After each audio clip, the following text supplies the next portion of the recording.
to your day to day as a role as a councillor.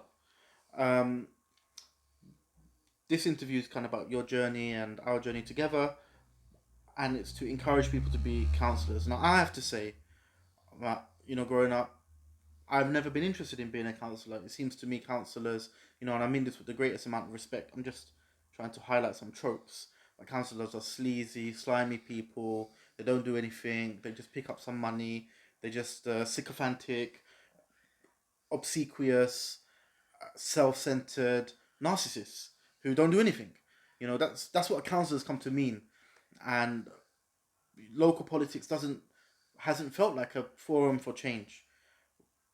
Would you agree with that characterization of councillors? I think there is power is.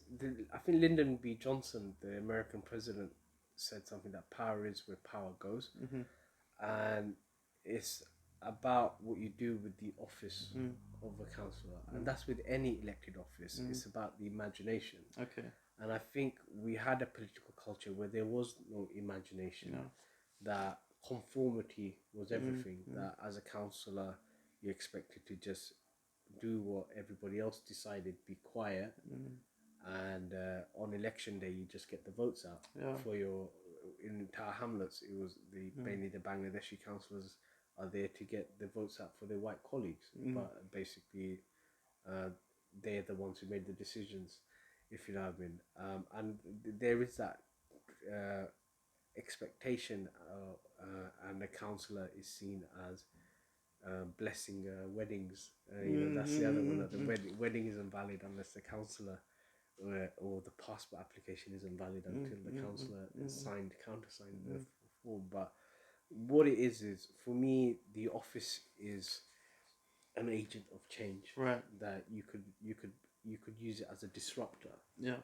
To enable people, and that's when I saw the office of a councillor. What I said was, I'm gonna basically transform the area that I represent, the constituents I represent. I'm gonna empower them.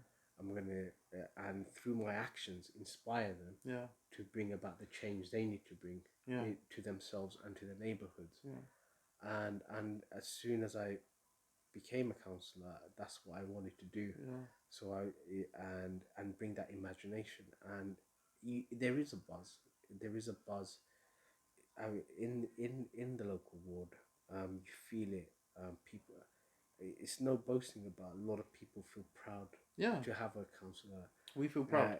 And they get inspired. You know, like we did this. Officially I had nothing to do with it. But unofficially, there was this video about the no right turn.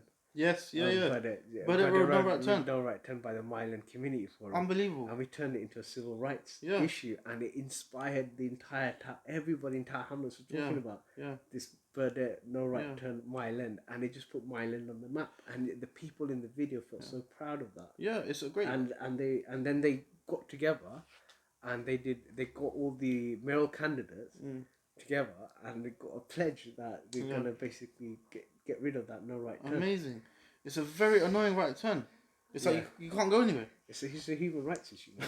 That's what it is. I mean, fundamental human right. People need to go turn right to turn go right. to They want to go to Westfield. Yeah, we don't want to go to Oxford Street. Yeah, exactly. But I know you're joking, but one thing I took from that campaign was a reframing of politics, because it was, why is it that decisions are made on our behalf and nobody in the area wants this? Yeah. It's made for the benefit of somebody else. It's like business parking permits sometimes. It's not sometimes it's not in the interest of residents. And I remember some of those residents from the Burdett Road campaign came to you about business parking. Yeah. Am I right in saying that? Yeah, about the cycle lane. Okay, sorry. Yeah. I might be mistaken. So, another one of your speeches I watched. We, the residents of Myland and Tower Hamlets, are asking you to sign, share and promote our petition with regards to Myland and Burdett Road Junction. On the back of a poorly carried out consultation, it has been decided not to turn right from Myland Road into Burdett Road and from Burdett Road into Myland Road. This is causing longer journeys and more pollution. Dangerous turnings by drivers just to avoid the extra 15-20 minutes to their journey. More tickets are being issued. There's more local traffic and congestion on local streets. Increasing air pollution in a number of areas with primary schools. We would like the residents to help us to take back control of the Burdett Road and the Mile End Road junction.